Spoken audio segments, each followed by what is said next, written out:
Good morning, student. Chapter number 5, Staffing. Introduction. After Industrial Revolution, industry started production on the large scale. Initially, there was no proper system for production. System of earning more profit at less cost began. As the result, exploitation of employees began. At the end of 19th century, dynamic management reader realized that in production, sensitive staff is more important than in inanimate machine. They also realized that machines do not work automatically but employees operate them. As the result, they realized the need for scientific system for employees recruitment, selections, appointment, promotion and transfer and trading. हम पहले industrial revolutions के बाद industry ने production बहुत large scale में start किया। Initially वो उस टाइम पे प्रॉपर सिस्टम नहीं था प्रोडक्शन का। उनका मीन्स क्या था कि ज़्यादा अर्न करना है और जितना ज़्यादा हो सके उतना कॉस्ट कम लगे, मतलब जितना हो सके उतना प्रॉफिट ज़्यादा और कॉस्ट हमारा कम हो। इस रिज़ल्ट की वजह से वो लोग एम्प्लॉयज़ का बहुत ज़्यादा एक्सप्लोटेशंस करने लग गए। लेकिन at the end of 19th century के बाद जब डायनेमिक मैनेजमेंट आया तो वहाँ पे लीडर्स जो थे उनको रियलाइज़ हुआ कि प्रोडक्शंस में जो हमारे एम्प्लॉयज़ होते हैं वो बहुत ज़्यादा इम्पॉर्टेंस होते हैं मशीन से ज़्यादा। बिकॉज अगर मशीन को भी ऑपरेट करना है तो उसके लिए हमें एम्प्लॉयज़ चाहिए, वर्कर्स चाहिए। तो फिर उन लोग ने एम्प्लॉयज़ को इम्पॉर्टेंस दी और उन लोग ने साइंटिफिक मेथड यूज़ किया एम्प्लॉयज़ को रिक्रूटमेंट करने का, उनको सेलेक्ट करने का, उनको अपॉइंट करने का, प्रमोशन, ट्रांसफ़र एक्सेट्रा ये सब करने के लिए उन्होंने साइंटिफिक मेथड यूज़ किया। सबसे पहले है staffing. The function of staffing is also an importance as other function of management. It is the process of development of individual. In the past, human element was not given due to importance. Planning of business might have been done in the best possible manner, and formation of organization also might have been proper. But if the selection and trading of the personnel is improper, then the organization cannot be successful. The success of organization depends on the efficiency of attitudes of an employee. Staffing is the activity of maintaining relations with the employees of the organization. अब यहाँ पे है कि staffing function बहुत importance है, जैसे कि management के अदर फंक्शन है वैसे ही। जैसे कि हमारा प्रोसेस है कि इंडिविजुअल का पास एक्सपीरियंस है वो बहुत ज़्यादा अच्छा है, वो है। लेकिन अगर हमने बहुत अच्छा किया, ऑर्गेनाइजेशन को प्लान बहुत अच्छे से किया है, हमने सारे स्ट्रक्चर अच्छे से फॉर्म किया है, तो सिर्फ बिजनेस का सक्सेस डिपेंड सिर्फ ऑर्गेनाइजेशन की प्लानिंग पे या ऑर्गेनाइज पे नहीं होता है। अगर हमने सब किया है लेकिन हमारे जो एम्प्लॉयज़ है वो इनसफिशेंट है या फिर वो अच्छे ट्रेन नहीं है, उनको हमने सेलेक्ट अच्छे से नहीं किया है, तो फिर भी हमारा जो पूरा है बिज़नेस वो सक्सेस नहीं होगा। तो हमारा बिज़नेस का सक्सेस और इवन एम्प्लॉयज़ पे भी डिपेंड होता है कि बिज़नेस हमारा कितना सक्सेस होगा। नाउ कंसेप्ट कि हमारा स्टाफिंग का कंसेप्ट क्या है।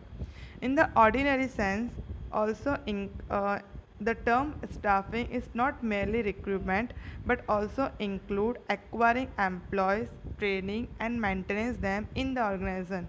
ऑर्डिनरी सेंस में अगर हम बोले तो स्टाफिंग का मतलब सिर्फ रिक्रूटमेंट में तो सिर्फ उनको अपॉइंट करना नहीं होता है, जबकि एम्प्लॉयज़ को जो भी उनको ट्रेनिंग देना, उनको मेंटेन करना कि वो ऑर्गेनाइजेशन में अच्छे से रह सके, वो सब भी चीज़ प्रोवाइड करना, वो भी स्टाफिंग होता है। इन वाइडर सेंस अगर हम वाइडर सेंस में देखो तो इट इंक्लूड रिक्रूटमेंट, उसके अंदर रिक्रूटमेंट होता है, सेलेक्शन होता है, ट्रेनिंग होता है, प्रमोशन होता है, transfer and post retirement activity, ये सारे चीज़ को हम बोलते हैं स्टाफिंग करना। Now characteristic. अब स्टाफिंग के कैरेक्टरिस्टिक क्या क्या है। सबसे पहला है important function of management. Staffing भी हमारा जैसे कि प्लानिंग है, ऑर्गेनाइजिंग है, डायरेक्टिंग है, कंट्रोलिंग है, वैसे ही स्टाफिंग भी हमारा मैनेजमेंट का बहुत ही ज़्यादा इम्पॉर्टेंस एक फंक्शन है। फिर perennial process, organization cannot exist without staffing. As the long as organization activity exists, employees and organisation में हम बिना स्टाफ के हम एग्जिस्ट ही नहीं कर सकते। अगर ऑर्गेनाइजेशन है तो वहाँ पे वर्कर्स है, वहाँ पे एम्प्लॉयज़ है, वहाँ पे लोग हैं जिनको काम करना है, तो विदाउट एम्प्लॉयज़ ऑर्गेनाइजेशन हो ही नहीं सकता है। Third, concerned with human relation, the main objective of staffing is to acquire the right employees and make the best use of them. Employees are not only living factor of production, they have feeling and self respect. यहाँ पे है कि staffing का main हमारा objectives क्या है कि हम राइट पर्सन को सेलेक्ट करो राइट प्लेस के लिए। हम उसको और उसका जितना हमें स्किल है, उसका जितना हमें जितना वो ज़्यादा एबिलिटी वो हम यूज़ कर सकते हैं हमारे ऑर्गेनाइजेशन के लिए, उसे बोलते हैं स्टाफिंग। स्टाफिंग सिर्फ हमें पता है कि एम्प्लॉयज़ हमारे लिविंग फैक्टर्स है जो प्रोडक्शंस में यूज़ होते हैं, इसके लिए उनकी फीलिंग्स होते हैं, उनके सेल्फ रिस्पेक्ट होते हैं, तो हमारे ह्यूमन बिहेवियर भी इसमें टूवर्ड्स होता है, स्टाफिंग में ह्यूमन बिहेवियर भी रिलेटेड होता है। Staffing is a dynamic process. Staffing dynamic process है, मतलब ऑर्गेनाइजेशन के हिसाब से वो चेंजिंग होता रहता है, जब भी हमें ज़रूरत पड़ती है हम चेंज कर सकते हैं। Related with other manager function, staffing other manager function से रिलेटेड है, जैसे कि प्लानिंग है, ऑर्गेनाइजिंग, डायरेक्टिंग, वैसे भी स्टाफिंग उन सबसे रिलेटेड है, सबके साथ कनेक्टेड है। Wider scope, staffing is not merely an activity for labor's welfare but also concerned with acquiring, training and maintenance personnel for the development. Staffing सिर्फ ये नहीं कि हमको एक एक्टिविटी करना है, इसके लिए हमको वर्कर्स चाहिए या हमको लेबर्स के वेलफेयर के लिए स्टाफिंग करना। स्टाफिंग में हम डेवलपमेंट करते हैं, उनको ट्रेन करना, उनको पर्सनली मेंटेन करना, उनके डेवलपमेंट के लिए वो सारा हमारा स्टाफ होता है, स्टाफिंग होता है, इसके लिए वो वाइडर स्कोप है। Capital expenditure. The expenditure incurred for recruitment, selection, training and development of the staff is not an expense but it's an investment. हम बोल सकते हैं कि स्टाफिंग में जो भी हमारा खर्चा होता है कि हम उनको सेलेक्ट करते हैं, उनको अपॉइंटमेंट लेटर देते हैं, उनका इंटरव्यू लेना, वो सब में उनको ट्रेनिंग करना, उन सब में जो पूरा हमारा प्रोसेस लगता है वो हम एक्सपेंडिचर नहीं बोल सकते, क्योंकि वो हमारा एक्सपेंस नहीं है, वो हमारा इन्वेस्टमेंट है। अगर हमने सही लोगों को सेलेक्ट किया तो फ्यूचर में हमें उनसे ज़्यादा प्रॉफिट हो सकता है, तो वो हमारा कैपिटल एक्सपेंडिचर मतलब एक तरह का हमारा इन्वेस्टमेंट है जो हम बिजनेस में कर रहे हैं। तो ये था हमारे कैरेक्टरिस्टिक। ना importance, staffing occupies an important place in the process of a management. As more industry have been developed, the importance of staffing has also increased. Staffing हमारे बहुत इम्पोर्टेंस है मैनेजमेंट के एक प्रोसेस में। बहुत सारे इंडस्ट्री डेवलपमेंट, जैसे जैसे इंडस्ट्री डेवलपमेंट हुई वैसे स्टाफिंग भी हमारा डेवलपमेंट हुआ, वो भी इंक्रीज़ हुआ है। कोई भी ऑर्गेनाइजेशन स्टाफ के बिना नहीं रह सकता है, मतलब विदाउट स्टाफ कोई भी ऑर्गेनाइजेशन नहीं हो सकता है। सो बहुत सारा उसके इम्पोर्टेंस है। तो यहाँ पे है, एक एक्सपर्ट ने बोला है, mind your man, man will mind everything for you.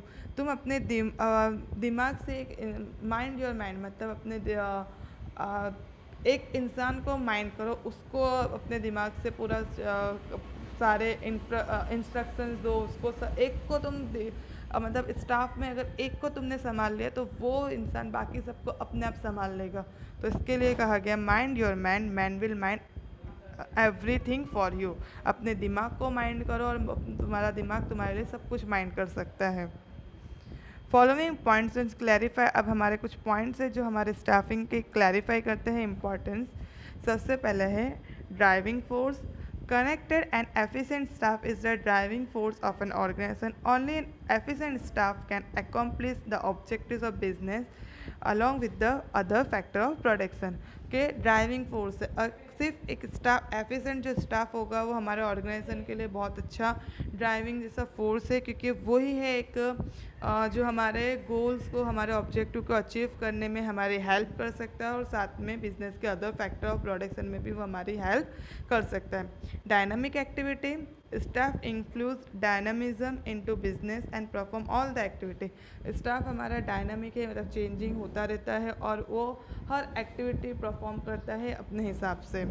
Importance for other function of management, other function of management में बहुत ज़्यादा इम्पॉर्टेंट है, क्योंकि मैनेजमेंट के जैसे हमें कंट्रोल करना है और कोऑर्डिनेट करना है, उन सब में हम विदाउट स्टाफ के हमको कर ही नहीं सकते। तो हमारा importance for other function of management है। Lines of the business enterprise, planning occupy the place of brain, जैसे प्लानिंग हमारा ब्रेन कहा जाता है ह्यूमन बॉडी का, वैसे स्टाफ को हम बोलते हैं लिप्स ऑफ द एंटरप्राइज। वो हमारा स्टाफ हमारा लैम्प्स ऑफ एंटरप्राइज है कि हम बिना स्टाफ की कोई भी एक्टिविटी नहीं कर सकते ऑर्गेनाइजेशन में। जॉब सेटिस्फैक्शन अमॉन्ग स्टाफ, हम स्टाफिंग करते हैं उस पे से हमारा क्या होता है कि एम्प्लॉयज़ के जो भी प्रॉब्लम्स है कंप्लेन है वो हम अंडरस्टैंड कर सकते हैं, इजीली हम समझ सकते हैं और हम उसको प्रॉपर प्लान कर सकते हैं। हम उस सारे उनकी फीलिंग्स समझ सकते हैं और वो सबको हम रिड्यूस कर सकते हैं, जिससे स्टाफ जो भी हो गया वो जॉब सेटिस्फाई हो गए और वो हमारे ऑर्गेनाइजेशन में ईजीली मतलब हमारा ऑर्गेनाइजेशन में वो जॉब सेटिस्फाई होकर हैप्पीली वर्क कर पाएंगे। Harmony in relation, staffing create an environment for satisfaction among employees. Staff होता है वो एम्प्लॉयज़ में सेटिस्फैक्शन क्रिएट करता है, वो हेल्प करता है हमारे एम्प्लॉयज़ और एम्प्लॉयर और एम्प्लॉयज़ के बीच में एक रिलेशनशिप स्टैब्लिश करता है कि आपस में हम मिलजुल के काम कर सकें। Increase the prestige of the organisation, staff होता है वो हमारे ऑर्गेनाइजेशन का प्रेस्टीज इंक्रीज़ करता है। अगर हमारा स्टाफ है वो इनवैल्यूएबल असेट है हमारे लिए, कि जो हम कभी जिसकी हम वैल्यू नहीं निकाल सकते कि उनकी कितनी वैल्यू है। अगर हमारे स्टाफ अच्छे हैं तो बाहर जाके हमारे ऑर्गेनाइजेशन की अच्छी से मतलब हमारे ऑर्गेनाइजेशन के बारे में अच्छा सब बोलेंगे, तो हमारा ऑर्गेनाइजेशन के अपने आप सब जगह पे इमेज अच्छी होगी, तो उससे प्रेस्टीज हमारे ऑर्गेनाइजेशन की इंक्रीज़ होती है। Continuous process, the a very essential of business is not possible without staff. Along of business activity, continuous staff and staffing also continuous process. जैसे कि बोल सकते हैं कोई भी एक्टिविटी ऑर्गेनाइजेशन में बिना स्टाफ के पॉसिबल नहीं है।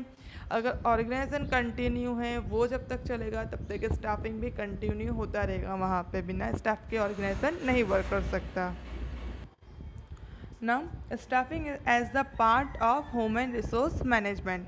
Human resource management is the process of planning for recruitment necessary staff and developing it for achievement enterprise objective.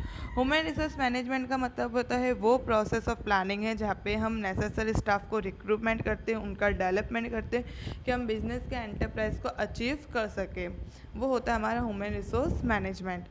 Most of the business enterprise nowadays consider the staff department as human resource development.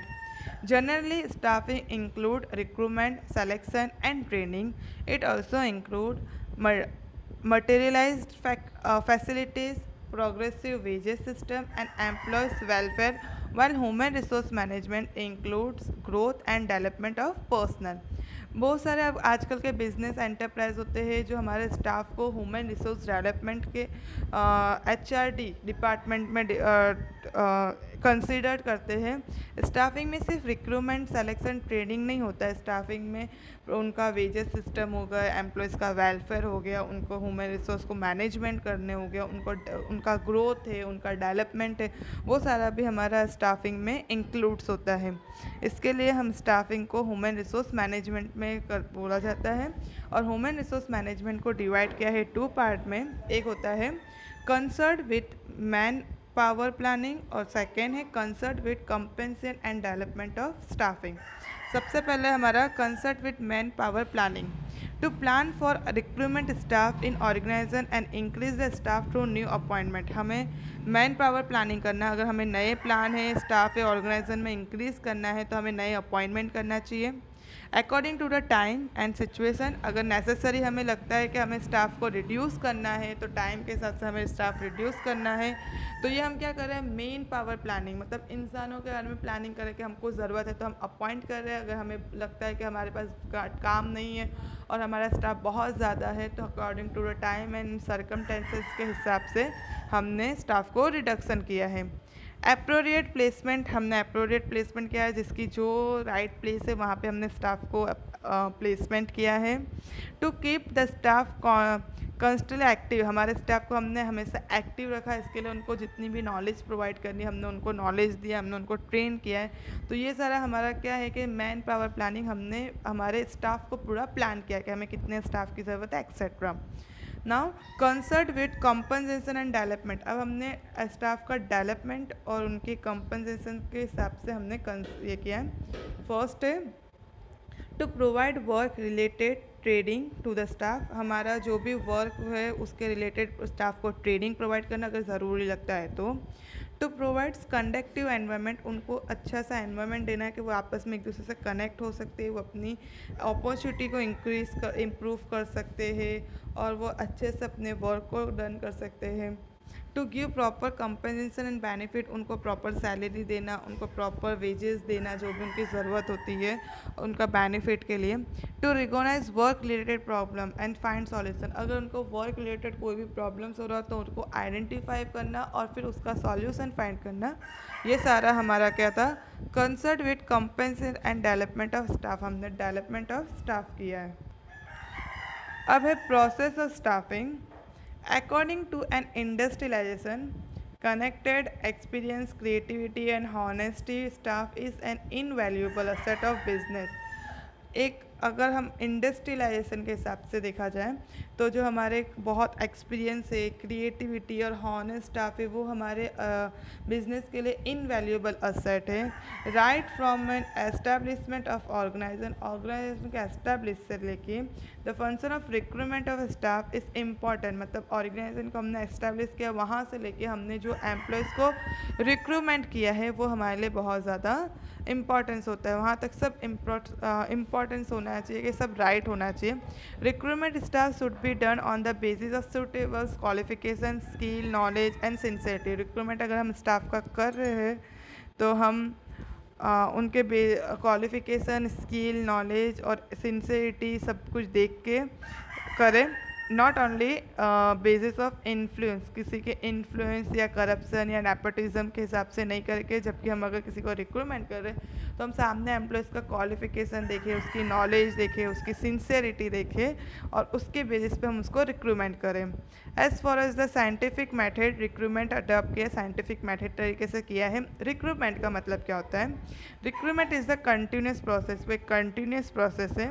Recruitment is be made when a new enterprise is establish, जब हम new enterprise को establish करते हैं तब हम recruitment करते हैं। Means हम नए नए एम्प्लॉयज़ को सेलेक्ट करने के लिए उनको पहले अपॉइंट करते हैं। When an existed unit explain, when an employees कभी अगर एग्जिस्टिंग हमारी ऑलरेडी बिजनेस है उसको एक्सपांड करना हो, या कोई एम्प्लॉयज़ रिज़ाइन कर रहा हो, या किसी की डेथ हो रही है या कोई रिटायर हो रहा है और हमें नए एम्प्लॉयज़ की ज़रूरत पड़ती है, तो हम ये प्रोसेस करते हैं जिसको बोलते हैं recruitment. Recruitment is the process of looking for the probables employees and making them apply for the job. Recruitment का मतलब होता है कि हम सर्च कर रहे हैं कि हमको कोई एम्प्लॉय चाहिए और उसको हम जॉब के लिए अप्लाई कर रहे हैं कि वो जॉब हमारी कंपनी में आके जॉब कर, उसे कहते हैं रिक्रूटमेंट। अब यहाँ पे हमारा सोर्स ऑफ रिक्रूटमेंट है, इंटरनल सोर्स होता है एंड एक्सटर्नल सोर्स होता है। सबसे पहले है इंटरनल सोर्स, जिसमें हमारा आता है promotion. Whenever any post in a vacant or any new positions create, promotion should be given by the management on the basis of the work of the existing employees, his ability, honesty, skill and loyalty and qualification। अगर कभी भी हमें ऐसा लगता है कि कोई जगह खाली है या फिर न्यू पोजीशन जो क्रिएट हुए जिसके लिए हमें एम्प्लॉय चाहिए, तो हम किसी हमारे पुराने ही एम्प्लॉयज़ को प्रमोट कर देते हैं और वहाँ पे उसको हायर कर देते हैं उसकी एबिलिटी, उसकी हॉनेस्टी, उसकी स्किल को देखते हुए, तो वो होता है हमारा promotion. Second, transfer. If there is any shortage of employees in any department, it can be rectified by transferring it to it the surplus employees of another department keeping in their mind their qualification। Transfer करते हैं अगर हमें कोई भी shortage of employees पड़ती है कोई दूसरे डिपार्टमेंट में, तो उसको रेक्टिफाई करने के लिए हम किसी और एम्प्लॉयज़ को वहाँ पे ट्रांसफ़र कर देते हैं एक डिपार्टमेंट से दूसरे डिपार्टमेंट में अकॉर्डिंग टू उसके क्वालिफिकेशन को दिमाग में रखते हुए। थर्ड है friends and relative of employees. Whenever a vacancy comes up on in organization, employees are asked to recommend their qualified friend and relative to the post। यहाँ पे है कि अगर हमारे लगता है कि हमारे एम्प्लॉयज़ में ऑर्गेनाइजेशन में कोई भी वैकेंसी है, तो हम जो भी हमारे ऑलरेडी एम्प्लॉयज़ हैं उनसे पूछते हैं कि उनके फ्रेंड्स या रिलेटिव में कोई क्वालिफाइड है, हम उनको रिक्रूटमेंट कर देते हैं। Recalling retrench of employees. Formal employees who were retrenched because of some reason or who have joined LVS voluntary are also recalled। हमारे अगर कोई फॉर्मल जो एम्प्लॉयज़ पहले हमारे ऑलरेडी थे, जिनको किसी वजह से हमने जॉब नहीं ऑफ़र हुई थी या फिर वो वॉलंटरी कहीं और जॉब कर रहे हैं, तो हम उनको वापस से रिकॉल करके हमारे मैनेजमेंट के बेसिस पे उनके एक्सपीरियंस, नॉलेज और हम उनको अपॉइंट करते हैं, वो होता है recalling. Promotion with transfer. Under this system, existing employees can be transferred with promotion to another branch under the same management on the basis of their efficiency, experience and loyalty. यहाँ पे हमने क्या किया है कि ये सिस्टम में हमने कोई एम्प्लॉयज़ को ट्रांसफ़र किया है और विद द प्रमोशन के साथ कि हमें लगता है कि सेम मैनेजमेंट में उसकी एफिशिएंसी, उसका एक्सपीरियंस, उसकी लॉयल्टी बहुत अच्छी है, तो हमने उसे एक प्लेस से दूसरे प्लेस पे ट्रांसफ़र किया है विद प्रमोशन के साथ, मतलब हाई लेवल के साथ। Waiting list. A waiting list is the list of candidate who apply। Waiting list का मतलब होता है कि लिस्ट ऑफ कैंडिडेट जिसने पहले अप्लाई किया था पास में, लेकिन उनको हमने अपॉइंटमेंट नहीं किया है, या फिर उस टाइम पे हमने लेटर डेट में बोला था उनको अवॉइड कर दिया था और उनको हमने अपॉइंट नहीं किया, तो वो प्रोसेस को हमने वापस से बिगिन किया है और फिर हमने उन कैंडिडेट को रिक्रूटमेंट के लिए बुलाया है, तो वो होता है वेटिंग लिस्ट। ये था हमारा इंटरनल प्रोसेस जो ऑलरेडी हमने ऑर्गेनाइजेशन में है और उनकी हेल्प से हमने नए एम्प्लॉयज़ को रिक्रूटमेंट किया।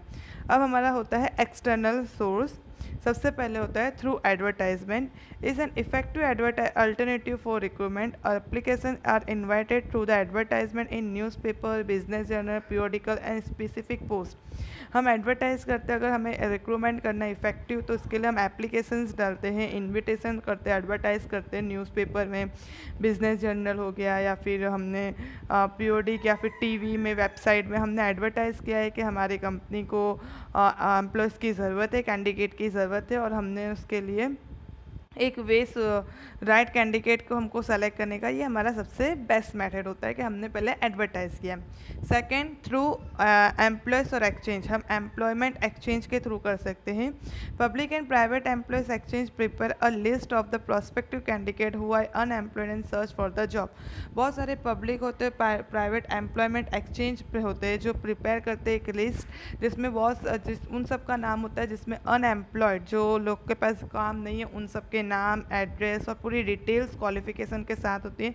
तो हम वहाँ से एक्सचेंज ऑफ लिस्ट है, हम वहाँ से हम सेलेक्ट कर सकते हैं और क्वालिफिकेशन देख सकते हैं और हमें जिस एम्प्लॉयज़ की ज़रूरत है हम उनको कॉल करके इंटरव्यू के लिए बुला सकते हैं। तो ये होता है थ्रू एम्प्लॉयमेंट एक्सचेंज।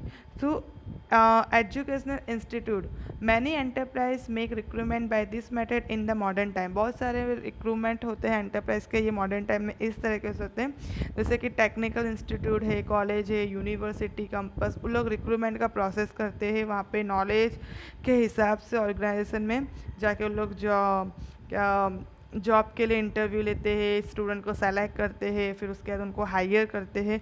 तो ये भी प्रोसेस होता है जिसको हम बोलते हैं कैंपस इंटरव्यू या फिर सच प्लेसमेंट कैंपस होता है, जैसे कि IIM means Indian institute of management, Indian institute of technology, IIT etcetera, जो कैंपस प्लेसमेंट करती है। तो यहाँ से भी हम अपने कैंडिडेट को सेलेक्ट कर सकते हैं।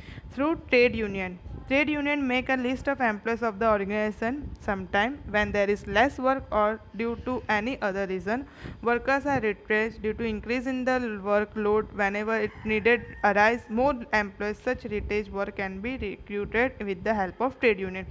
ट्रेड यूनियन वो है जो एक लिस्ट बनाती है एम्प्लॉयज़ के ऑर्गेनाइजेशन के। कभी कभी ऐसा होता है कि हमारे पास बहुत कम काम होता है तो हमको एम्प्लॉयज़ को मतलब वहाँ से हटाना पड़ता है, रिट्रेंच करना पड़ता है, या फिर कभी हमें बहुत ज़्यादा काम की ज़रूरत पड़ती है तो हमें एम्प्लॉयज़ को अपॉइंट करना पड़ता है कुछ टाइम के लिए। तो उस टाइम के लिए हम जो लिस्ट यूज़ करते हैं वहाँ पे हम ट्रेड यूनियन के थ्रू हम अपना काम कर सकते हैं। True contractor, in this system a contract is made between the business enterprise and the contractor for the supply of the workers. The contractor take the responsibility of arranging workers. यहाँ पे है कि हम ये सिस्टम में contract बनाते हैं हम एंटरप्राइज के बीच में और कॉन्ट्रैक्टर के बीच में कि वो वर्कर का सप्लाई करेगा। कॉन्ट्रैक्टर पूरी रिस्पॉन्सिबिलिटी लेता है वर्कर्स को अरेंज करने की। कॉन्ट्रैक्ट पूरा कॉन्टैक्ट रखता है लेबर्स का। जब भी हमें लेबर्स की ज़रूरत होती है तो कॉन्ट्रैक्ट को हमने दिया, उसने पूरा हमको लेबर्स अरेंज करके दिया और हमारा काम पूरा करके दिया। ये होता है हमारा थ्रू द कॉन्ट्रैक्टर, मतलब हमने पूरा कॉन्ट्रैक्ट दे दिया और कॉन्ट्रैक्टर ने पूरा काम अपने लेबर से करवा के हमको कंप्लीट करके दिया है, या हमको लेबर सप्लाई करके दिया है।